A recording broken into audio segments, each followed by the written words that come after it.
Welcome to Nugg Talk. Hello, everybody, and welcome back to another episode of Nugg Talk, now bi-weekly podcast that goes on. We talk about everything going on in the NBA, which is nothing, and past stuff going on with your Nuggets now. So, welcome to the new era. I am your host, Loki, here once again with my co-host, Phil. Phil, what's up? How's quarantining? It's fantastic. I still work, so it's not quarantine. Well, you're an essential worker, man, so, good job on you, but it is what it is. We won't talk about much. It sucks. Everything sucks. But at least, thank you to all the people who are essential workers trying to help out, and stay safe. That's all we'll say about it. And then one last thing, too, is the NBA is probably going to get canceled. Brian Windhorst said it's probably going to get canceled. So this year was a wasted year, but it's for the right causes and financial reasons and things along those lines. It'll be interesting to see what they do with contracts. I guess everybody's just going to have a year off their contract, and I don't know. It's interesting to see what they're going to do with all that and like college players and everything. Yeah, I don't know how it's going to work. I guess the draft will go the same. The contracts is the most confusing part because if you have people on last year of their deal, I guess they just turn it to free agents again. I guess that's just what they're gonna do. But that's the only way I think you can do this, which sucks. But yeah, so we'll see how it goes. But yeah, it's angling towards that. It still hasn't been canceled yet, but it's most likely gonna be that. And if it's not, then it's like a tournament in Las Vegas. But I really don't think it happens. But we'll wait and see, and we'll see what happens. If it doesn't work out well, then it doesn't, and we just have a wasted year. But at least that bright side of that is that we're a young team, so we can afford a wasted year because most of our guys are very young. So even if they lose a year, it doesn't really matter. The only people who really get affected by this on our team are Paul and Mason. Yeah. I guess maybe Jeremy, but not really. Yeah, for the most part, just like age-wise, Paul and Mason, because those are the oldest guys on our team. Everyone else can really handle a wasted year. I was talking about Jeremy's contract. Yeah, contract-wise for Jeremy, that does kind of suck. But it is what it is. They just have to kind of deal with it. Just deal with what's going on. But it's fine. In the meantime, you can watch MPJ play 2K. Yeah. That's happening. Saw Kevin Durant lost. He was the number 1 seed or something. So. Yeah, so it was based on your rating in 2K, so that's why he was number 1 seed. I didn't know Hassan Whiteside was so high. He was at 87 in 2K. I did not know that. That's crazy.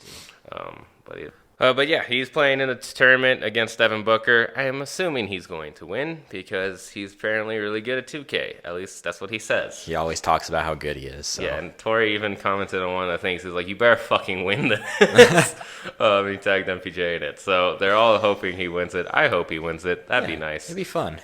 So I'll watch at least his games. I'm not going to watch any of the other ones because I don't care enough. But another thing that happened this week that was kind of funny around this tournament was Ronnie 2K called DeMarcus Cousins a dick. And he said he was going to be an asshole about it.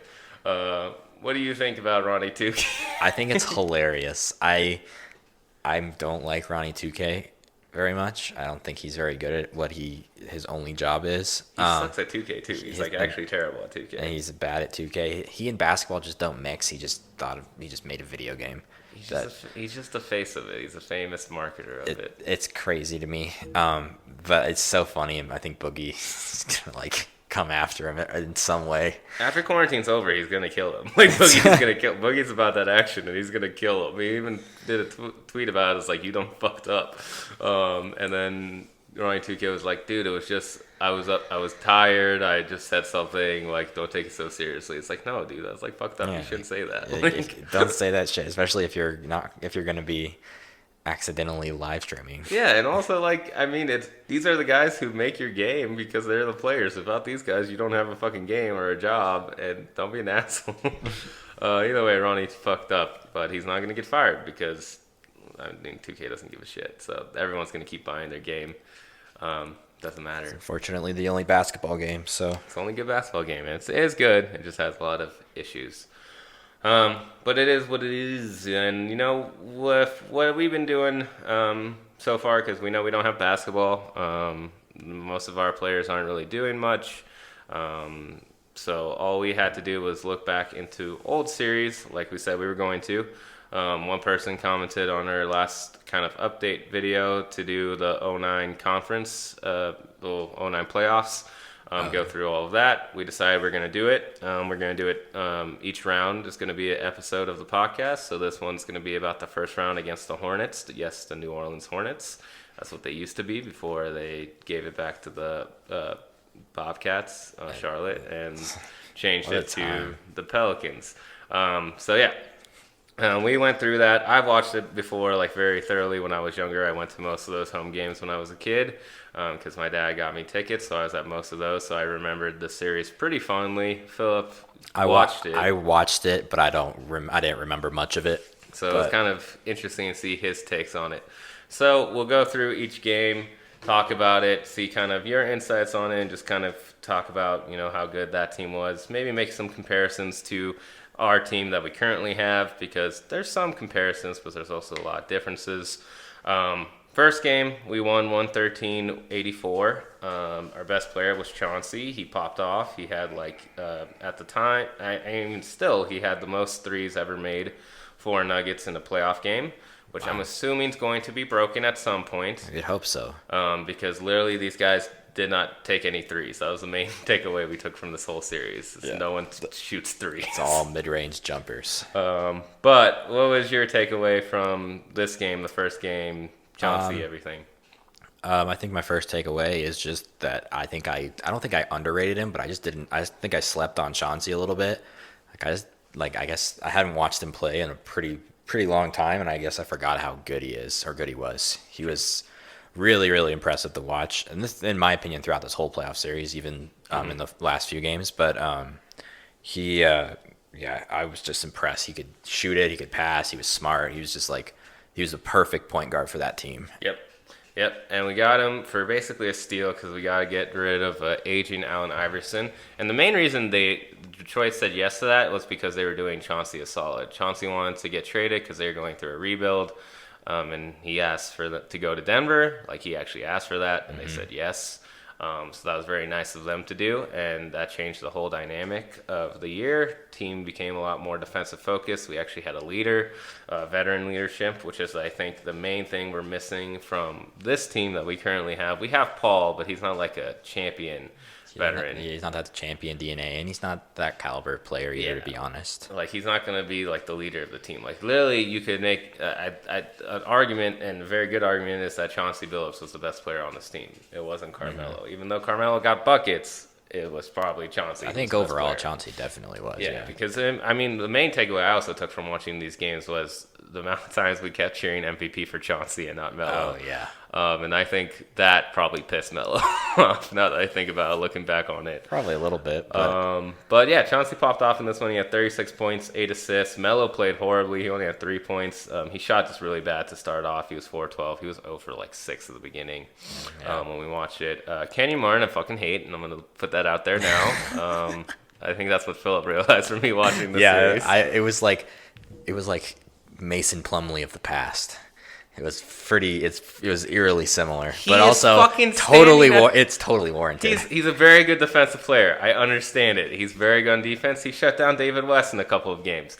But my God, he would just stand at the 3-point line and try to be like, oh, that's spacing. It's like, you don't shoot threes. And even if you did, that's a good shot for them to have you take. So it was just dumb. He was playing. I hate Kenyon Martin with a passion, and it will continue to grow as we go into the other series.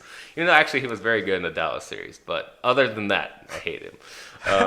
But Nene played really well. Nene was MIP almost this year. He was really good. He really improved coming back from testicular cancer, which sucks. Yeah.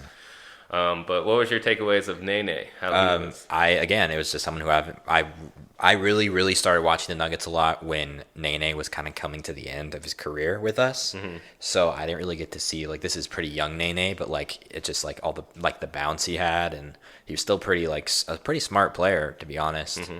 I was very impressed with Nene. He really looked like he looked like kind of what the player he turned into, and he was a solid center. So yeah, I was impressed by Nene. Someone who, back on Melo, just it was so weird for me watching our superstar play the way Melo does, considering we see how Jokic plays all the time. Entirely different. It's like polar opposites. Melo, like Jokic does your stupid shit because he's trying to be too smart, and Melo does his stupid shit because he does stupid shit. Yeah. He thinks he's really good. Like, And he is a pretty good player. He was really good. He had some really good games, but just like watching the game one especially, I would just realize just like, wow, Melo he just thinks he can make every shot he takes, and that's a good thing sometimes, but it's a completely different mindset from Jokic, who's very pass first, where Melo's always, I'm shooting this fucking ball. I don't care. Exactly. Because even I think it was in this game. I'll check real quick. Yeah, I think it was in this game. No, it wasn't in this game. It's in one of the, probably game 2. He gets 5 assists in game 2, and the announcers were like, "Oh, that's a career playoff high for assists for Melo." I'm like, 5 assists is his playoff high, and it probably is not much higher than that overall in his career. To be honest, it's probably like not. 8 or 9 is his high, but that's crazy. That's like a bad assist game for Jokic. So that was crazy. What did you think on the other side of things for the opponent in game 1? The best player for them was definitely, I think. Let's see. It was Chris Paul had 21 in this. David West had 12. Peja had 13. What do you think about their team and what you saw at the beginning, at least? Well, Chris Paul, that's something that just always like is in my mind when I think back on this series. When I watched it, even when I was a kid, I was just like, wow, Chris Paul is like amazing, and I think that still held true. I actually think I probably was a little bit too like blown away by him. He's played really well, but at the same time, I think Chauncey more or less outplayed him throughout this whole series. Yeah. But yeah, Chris Paul is really good. It was cool to see Peja because I actually like back when I watched it, I didn't know any players on it, so I had no idea who Peja Stojakovic was. And now that I do, it's kind of cool to see him play. Granted, at kind of the end of his career. Mm-hmm. He had injuries during the series. His back was like fucked up. That was cool to see. I don't know. It was cool to see some stuff of the past. I'm really excited to watch Dirk in the next series too. Yes, that'll be good to see. But yeah, overall this game, it was kind of close. Like when we were watching it till halftime, and then I remembered and I told Phil like we're gonna pop off after this point, and then we did because JR came in, started making threes, and Chauncey kept making threes, and that's how we won the game. Chauncey and JR just kind of blew up in the second half, and that was the benefits of having JR Smith at the time. Yeah, he was very good at shooting threes. He was around 40% this year, and you know when he's feeling it, he's better than probably anyone on that court. Like, to be honest, like when he's on fire, he's on fire. He's gonna make anything. But when he's not, it's really frustrating. And we both compared him to Will Barton. Yeah, he's like Will Barton, but like the extreme Will Barton. Yeah, like a very crazy Will Barton offensively. But I mean, he was good at least throughout most of this playoff series. He does make dumb decisions as well, like Carmelo. But he popped off for 19 points in this one, which was cool to see. And then you also had other guys like Birdman. He was good. I love Birdman. I will always be a huge Birdman fan. Actually met Birdman, got his autograph. It was sick back in the day. But what are your thoughts on seeing OG Birdman? Less tats Birdman. Less tats, yeah. That was funny because he still had so many. I love Birdman. He's so fun to watch, and he just if you really like, I expected him to like after a while. I expected him to block like everything he like contested, and he did a lot of the time, and it's really fun to watch him. And he also wasn't like an awful offensive player either. He was actually pretty good, which is cool to see. He was a pretty good two-way player, a two-way center. And he was a fucking steal. Yeah, and he was a steal. This is actually a very like cathartic series for both JR and Chris Anderson because they both played for the Pelicans. Hornets. Wow, I just engraved in my 9 now. It's in there now. But they both played for the Hornets before they came to us. Chris Anderson's career got ended there because of personal reasons with drug issues and things along those lines. And JR he was a terrible person. He never practiced. He never did anything. And then he came over here, and George Karl made him do it. So, but both of them got to kind of get their payback for that. And we got Chris Anderson for a steal because we were getting him off of him recovering from his personal issues with drugs, and that was a steal because he came off the bench and he was second that year in blocks. Like he was second overall in blocks that year. If he started, he would have been in the conversation for Defensive Player of the Year without a question in my mind. But he didn't because Nene was just way better. But and as you said, offensive liability, he wasn't because the main issue I have with Plumlee is he can't make fucking free throws. So they know that and they'll foul him. Chris Anderson was a 72% free throw shooter. That's pretty good. Like, that's pretty good for a center. I will take that any fucking day. So it was nice whenever he got fouled because he usually was going to make it. And then my hidden love of this team is Lennis Kleza. Oh, yeah. And we got to see Lennis Kleza. And I will say this Kleza, live too. on this podcast, and I told Phil many times, Lennis Kleza was before his time.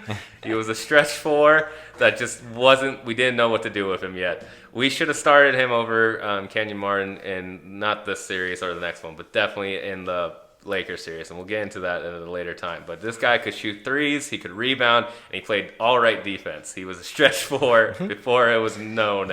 He can stroke it. Yeah, he made threes. He was a good player. I love Lennis Kleza. He was a big body. He would get rebounds. He had 13 points in this game, 2 assists, and he made 2 threes. But at the time, you're not taking many threes. He only took 4, and he made 2. So he was shooting 50% in this game. Like, overall as a team, we took 21 threes. There's players now who take that in a game. And that was our whole team.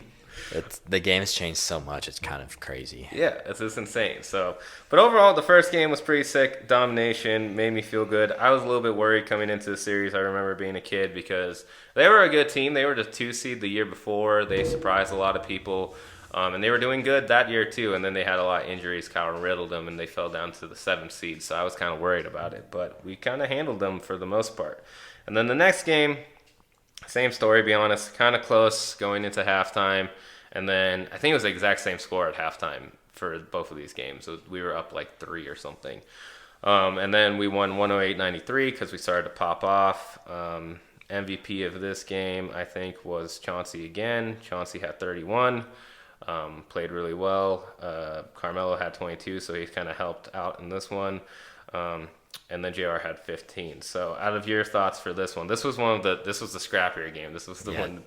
Fouls happened, and techs happened and shit. Yeah, I think this is the game where I saw where Nene got into it. I think it was with Peja. They kind of got in each other's faces for a little bit. This is when the physicality really started to show, and it kind of stayed that way for the rest of the series. Because Dante Jones was fucking up Chris Paul. Yeah, Dante Jones. I wasn't impressed with him on offense, but he really bothered Chris Paul. A lot. He was mainly to be our defender. He was basically what we don't want Gary Harris to be, where he's just strictly defense. But he's reminded me very much of Gary Harris. That was like Gary Harris for the time because he was strictly there to play defense on the best perimeter player. He was just hounding the guy. Yeah, and he was guarding Chris Paul from full court on, and they got into it, and they were calling him dirty and shit like this because he kept pushing Chris Paul down and kept knocking him on his ass. Overall, it was definitely nice to have him because Chauncey even admitted he didn't want to guard Chris Paul because he was older. He's he doesn't want to run. He doesn't want to do all that shit. He wants to conserve his energy for offense and things like that. And even our type of ball that we play, now we play a very evenly paced, very slow paced level of style. So slow. Seeing us compared to that team, even though the pace overall back then is way slower, there was a way less amount of shots being taken and so on. Our pace of our team is still technically faster than that team. But that's just because also the other team's going faster. But that team, we were running up and down nonstop. You saw Nene running, you see Chauncey running, sprinting. Yeah, you wouldn't see Jokic being able to play this type of style of basketball. No way. But yeah, the second game basically went the same. We were close, and then Carmelo started popping off in the third. Chauncey finished it off with JR. And then Chris Paul, I think, had a terrible game in this one. Let me see what he had. He had 14 points, so not awful. David West definitely played the best. He had 21. Any insights with David West? Because that's the first time you saw all-star David West probably in a while. Yeah, for real. I mainly remember him on the Spurs, but I remember him a bit on the Pacers. I don't remember him. I didn't know he was on the I almost said Pelicans, on the Hornets. On the Hornets in this series. Yeah, he was good. It was kind of weird to see a big man just take mainly fadeaways, but it worked for him, and he got to the basket more so. Yeah. As the series went on, he started playing really well, especially I think in game 3 and 4. Well, not 3 probably, but 4. No, 4, not game 4. 4 is the one we fucked them up. Oh, game 3 he probably played well, and maybe game 5 he played okay. Yeah. Game 4, no. No one. We'll get into that. That one's the fun part. That's the fun part. Yeah, I was impressed by him. It's cool to see that kind of player. He kind of reminded me of LaMarcus Aldridge, but way better. Yeah, it's very similar to LaMarcus Aldridge. That's a good comparison.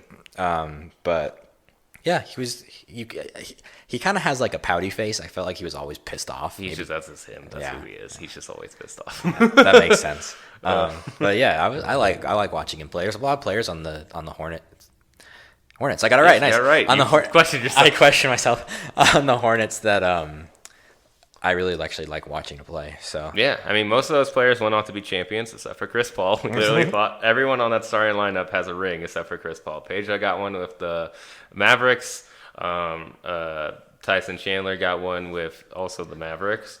David West got one with the Warriors because it was basically just a throwaway one. And then James Posey, who they started for a little bit, also got one with beforehand.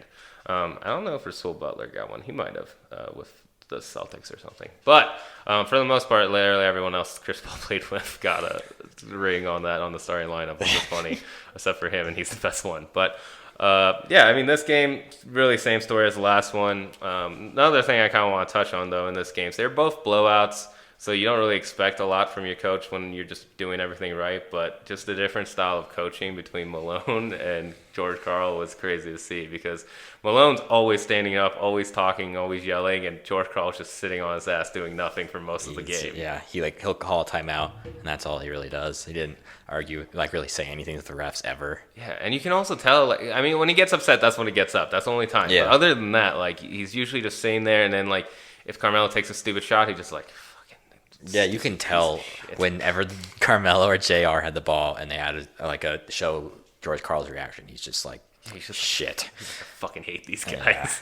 Yeah. You can tell that they don't like each other. Literally, only Chauncey probably liked George Karl. No one else on that team probably liked George Karl except for Nene, because Nene loves everyone.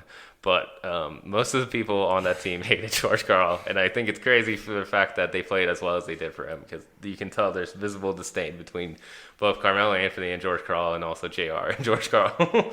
They do not really like each other. But yeah, I mean, at least we did good enough to take a 2-0 lead. Then we went into game 3. This one was definitely closer. We lost at the very end. It was 95-93.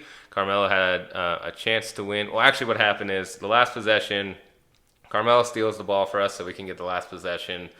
We're down 2. The play is supposed to be JR gets it and then passes it to Chauncey. They block off Chauncey, and then JR's an idiot and decides, you know what, I'm going to dribble for a little bit longer. And Carmelo's like, give me the fucking ball. Carmelo gets it, and then Carmelo loses it while he gets into the paint and then takes a stupid shot, and we lose. But for the most part, we lost this game because this was the one where Chris Paul popped off, and he showed why he's Chris Paul. He had, I think, 34 points in this. Let me see. No, he had 32 points. David West had 19. Rasul Butler had 17. Posey had 13. Our team, our best player probably was, let's see, it was Carmelo. He had 25. Chauncey had a bad game in this one. He still had 16 points, but he wasn't shooting well. Yeah. JR played well. Lennis played well, but Birdman played bad. And then, no one else really played well. Nene had a bad game. But it was a close one still. So, what did you think of seeing the first loss? I mean, you could just tell it's mainly just because they weren't making a lot of shots that they normally make. Yeah. I mean, I remember when we watched that game, we were up I don't remember 15, 16 at the beginning of the game.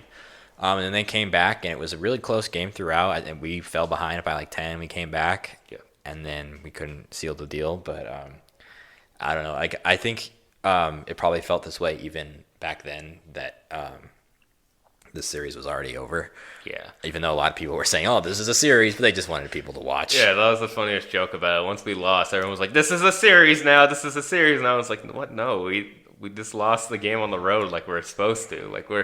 We weren't necessarily supposed to sweep. It would have been nice to sweep. We probably should have, but you were right. We came out strong, and then we kind of lost our focus going forward, and we started taking bad shots, stupid mid-range shots, and another difference that we both saw when we were watching this team just in general is the main play for this team is ISO Chauncey, if not post up ISO Carmelo. If not that, post up ISO Nene. Those are the main 3 plays we had. Yeah. There's not really a lot of ball movement going on. You don't see nearly as much off ball movement. Like Gary Harris like moves so much compared to any of what these guys do. These guys didn't run around at all. No one's cutting after they pass inside to the post player. Like it's literally all just one-on-one basketball. It's a way different type of game. But like that was the reason why we were taking a lot of dumb shots, because then you have Melo taking really stupid fucking fadeaway shots. Constantly. You have JR taking dumbass threes.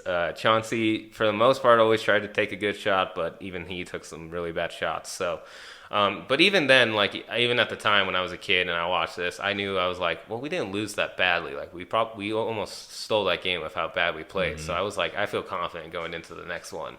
I had no worries really about it. Like Chris Paul popped off, he did really good. Dante Jones didn't play well on him, but we weren't as physical as we probably should have been with him.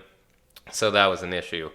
But for the most part, I feel like everyone left that game and they're like, okay, that's fine. We'll just win the next one.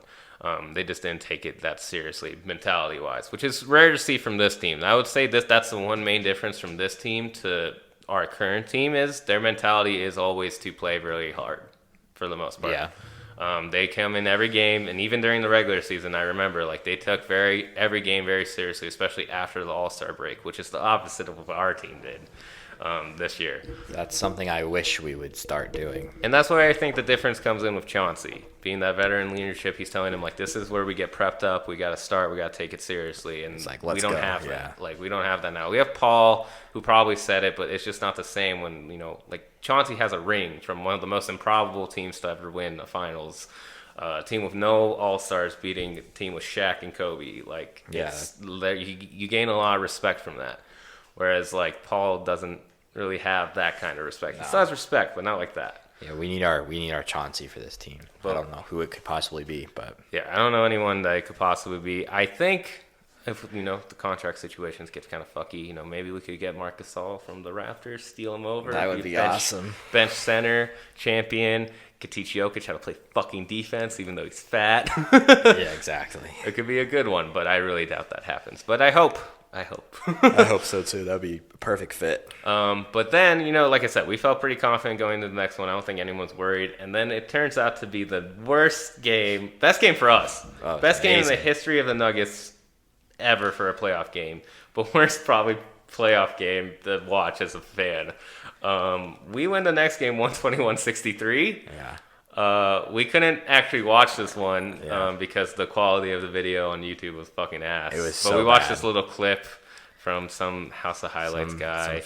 Some dork. Yeah, he was throwing statistics at us. He kept throwing statistics. I was like, just show us the highlights and stuff. But, I mean, for the most part, like, I remember this game very vividly. We just pop off. Like, we're making everything we want to take. Carmelo had 26. Chauncey had 17. Dante Jones had 12. And Dante Jones getting 12 is insane. Like, that's very cool to see. Nene had 13. Kleza had 14. JR 12. Chris Anderson 11. Everyone basically scored double figures except for one person, Kenyon fucking Martin. He sucks. Yeah, I mean, Kenyon Martin is really, he was really awful. He shot offensive 37%. Jeez. Well, everyone's shooting basically above 50%. Nene didn't miss a shot. Chris Anderson didn't miss a shot. Granted, they didn't take that many, but still. And then we even had our bench players come in, like Ronaldo Balkman, Johan Petro, Jason Hart. AC is basically like fringe bench player. Petro was cool to see because I remember playing with him in NBA 2K Live. Or NBA Live, not NBA 2K. Yeah, no 2K at that point. It was this team, and Petro would come off the bench when I would be blowing someone out with that team. It's so funny. Yeah, dude, Petro was fucking awesome. But we had good players, and like them, the main thing for them is like in that video that the guy showed us, he like talked about the second quarter where it was just like 10 consecutive possessions where they did absolutely nothing. Like it was, what was it? It was like 4 fouls and like 3 missed shots or some shit. Yeah. It was like it led to they didn't actually make a field goal for 8 minutes of game time or something. Yeah, in the second quarter, and we just kept popping off. And then in the third quarter, Peja Stojakovic is open for a 3, and he airballs it, just sails it, and they're just getting blown out. Like, we already had 60 points at the beginning of the third quarter, and they didn't get that till the end of the game. Yeah. This is the biggest win for any playoff team, I think, in the history of NBA, unless it's changed as of late, but I don't think it has. It's definitely our biggest win in our franchise history. It's their worst loss in franchise history. It's one of the biggest windows of like margin wins of margin since like the ABA. It's just I think it's tied for first for the biggest margin. Yeah, it's like one of the craziest games in NBA history just to pop off like that. Like, this is when the series was over. We took their hearts. Yeah, this we snatched their souls and went back to Denver basically with it already won. Yeah, and like also in this game, Tyson Chandler gets hurt. He rolls his ankle and he's out for the rest of the series basically. So like they lost their best defender. Or like inside scoring defender. They lost him in the series. Chris Paul only had 4 points in this game. David West was the only person to play well who had 14 because he was overall the best player on this team. That is one thing I will say when I was rewatching this. Chris Paul has gotten so much better from this Chris Paul. And he was already pretty good at that Chris Paul. But the main thing you could see, and this is something maybe our guys can take too, is like he's really tiny. Yeah. Like it's super easy to push him around. Like everyone's just knocking him on his ass, pushing him around. Then he got bigger, technically fatter, but he also got bigger, like muscular wise. And it made him a lot better of a player because he could deal with that physicality of play. And I think that's something Jamal can take into effect. Monte could take into effect. MPJ definitely could take. I mean, yeah, we're at that point now where it's time for everybody to get stronger. Yeah, they just gotta get stronger. They gotta do better. I think Gary Harris could also, get some help from that. I think pretty much everybody could. Yeah, Will Barnes could, but Will Barnes seems like that kind of guy who just can't. Yeah, like I don't think he's like you. He's just gonna be skinny forever. Yeah. You guys are both just like that lanky kind of guy. But I mean, this was amazing. I really wish we could have actually watched this game. Yeah, I do too. But it would have been boring after like the third quarter. Boring after this first quarter. Probably, dude. yeah. We were kicking their ass, and also like the quality was just so bad. It was atrocious. It was just like it was below like 240p. It was like really bad. But I mean, overall, it was great just to see us kind of pop off. And this is a game that made me know things were going to be different because. The one thing also that they keep telling us during the series, what's the thing the announcers keep bringing up every fucking game about the Nuggets? That they haven't won in the first round since they beat the number 1 seed Seattle Supersonics 10 years or 20 years ago. Yep, and they're like they've lost 6 straight playoff series in a row. Every single game. They're like, can they win one this time? It's like, fuck off. Like, we get it. That was an old team. Also, all of those teams face championship teams. They either face the Lakers or the Spurs every single fucking time. I think one time maybe we played the Clippers and we lost, and that was embarrassing. But other than that, it was like, come on, we're playing the championship teams. Yeah, we're like, playing fuck like the best teams. And we didn't have home court, so like we were gonna lose. The year before though was really bad because the year before we had AI, we were up 2-0 against the Spurs. Like we won both of the games in San Antonio. What the hell? And then we blew it. That's really sad. Yeah, well, that's really sad. I don't remember that at all. I remember that. It was really sad. I think that was when we decided we were definitely getting rid of AI. But yeah, I mean, so that was an annoying thing to deal with, and that's the thing that Nuggets fans still deal with today. I mean, granted, our team did better, and they went to the second round, almost went to Western Conference Finals, so that's not like it's dig on them. But the dig they get is like you're always going to get people doubting you. You're too young. You're not good enough. You're not a real deal. And we didn't help to prove that, like we talked about, because we kept losing to shitty teams. Yeah, and then we did it. Yeah, it seems to be like just a Nuggets thing. Is everybody thinks we're gonna lose to bad teams because sometimes we do. Yeah. So, but then this team kind of came out and proved that they were the real deal, and we kicked their ass in that game, and it was great too. I wish we could see it, but it was great to get a little short 10-minute video from a nerd about it. And then the last game, closeout game, they came out really hard in this one. Like, they did not want to lose at the beginning. Like, they were trying really hard. They were being aggressive. They were fucking us up. They were fouling our guys. Yeah. Kenyon Martin almost got in a fight because he always almost gets in a fucking fight. I hate him so much. But then after that, again, second half, I was like, Phil, don't worry. JR is about to pop off. And JR does pop off. Did he. Melo also fucking They popped both popped off, and it was crazy. They were making everything. They went on like a 20-0 run to them too. It was kind of crazy. It was pretty awesome to watch. It was really awesome to watch all those horrific shots just go in every time. Yeah, because it's when cool. they get hot, they make it. They make it every single time. And I was telling Phil, I was like, this is what MPJ could be, like the good Melo, but even better. MPJ could be better than Melo, and that makes me very excited, but we'll see. I think he's already one step better than Melo is the fact that he is way more of a willing passer than Melo is. Yeah, he definitely is. I think he's bought into our system too a little bit, which helps a lot. I'm very curious to see what happens with MPJ after coronavirus, like next season, because this season's over. Yes, so probably. is he going to be in the because he was out of the rotation when the NBA stopped? Yeah, because he was playing really shitty defense. Exactly. If he plays better defense, he bulks up a little bit. I think he'd definitely be in the rotation. He's not going to start. No. That's definitely going to be Will Barton for the foreseeable future, unless he really just takes a huge jump. But I mean, I think he should go back and start watching some of these tapes. There's a lot of moves that Melo does that he could really take. Like the jab step move is still a good move. A lot of his spin moves inside of the paint, like Melo just creates so much space with those, and I think MPJ could use those moves. He needs to get better at his fadeaways. Yeah, fadeaways too. I think there's a lot of things that he can take from Melo's game if you just watch some of these older ones that would be good for him to kind of learn from. But who knows if they can even really practice like right now and stuff like that. Probably not. Unless you have a house, unless you have like a basketball court in your house, you're not practicing right now. So yeah. A lot of the NBA players, I think it's probably good that they're going to suspend the season because a lot of them would have came back probably out of shape, and the playoffs would have looked horrible. Everybody would have been playing really bad in that. It would have been sloppy as shit. It would have been sloppy. But, but Melo popped off in this one. He had 34 points. JR had 20 points off the bench. Chauncey had 13, played solid. He had a double-double, had 11 assists. Nene had 10. This was probably Kenyon Martin's best game, I think, of the whole playoffs. I'm going to say it right here. He had 15 points. I don't think he ever gets higher than 15. I could be wrong. We'll see. But I'm going to put it here. I don't think he does. I doubt it. Dante Jones had 4 because that's what Dante Jones does. He's literally there just to play defense. That was another thing we should talk about. Anytime we watched the game that was on TNT back then, they used to do this thing called team rolls. Oh, yeah. And it was the funniest shit we've ever seen. Literally the team roll for Dante Jones. Play defense on CP3. Yeah, it's like defend CP3. Kenyon Martin's role, elite defender. Tyson Chandler, pick and roll guy. It was just so funny. And I was like, why did they get rid of this? These are fucking hilarious. And then I realized it's probably because a lot of the NBA players got upset because some of them were really outlandish. Yeah, some of them were pretty crazy. And they probably, that is not my role. They're like, I'm way better than that. But that was funny as fuck. So if you guys could go back and rewatch some of those, I think Game 1's a TNT game, so you can just see it in that. It's really fucking funny.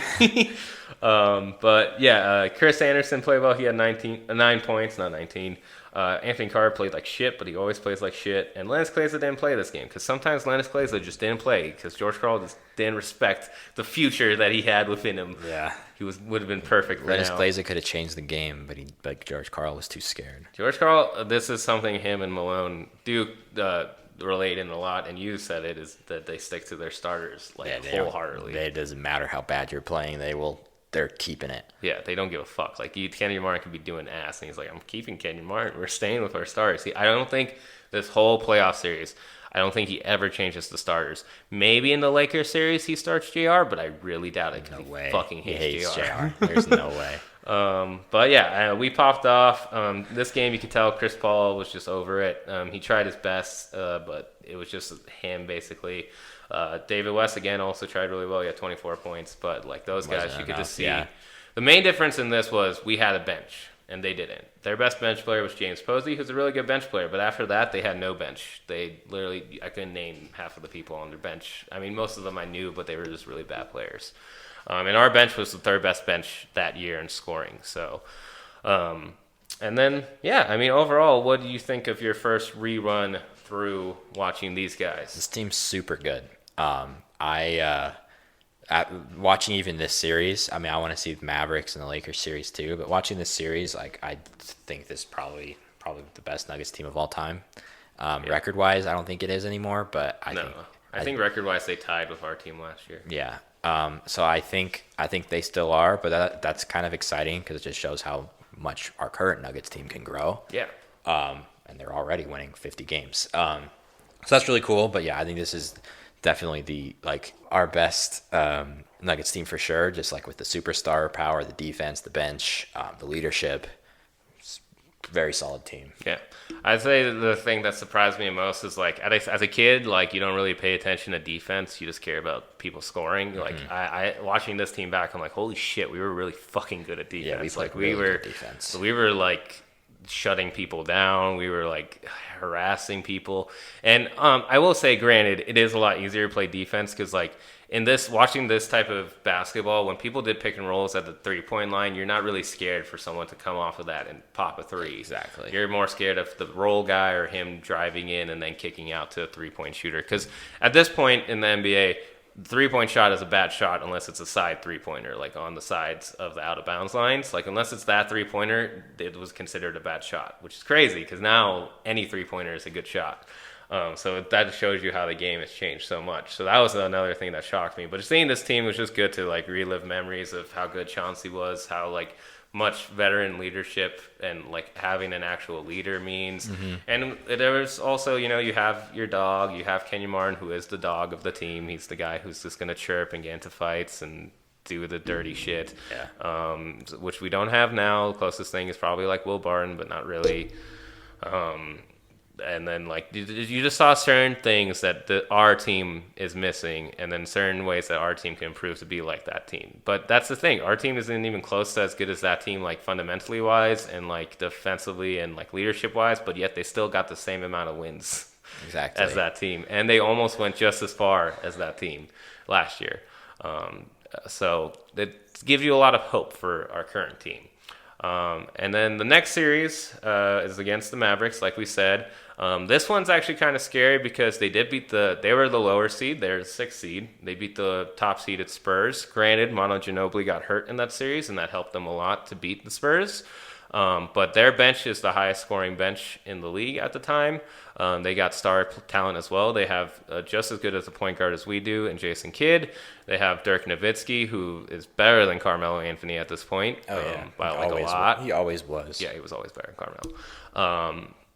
And then they also have a really good bench, and they have just as much of a spark plug as we do in JR and Jason Terry. So it's going to be an interesting series. I mean, obviously we know what happens, but like I'm excited to rewatch it because if I remember, most of the games are very close. Like compared to this one, this series was mostly blowouts. The only close game was the one we lost. But I'm pretty sure all the games, for the most part, except for maybe one in the 5 games we play the Mavericks, are close.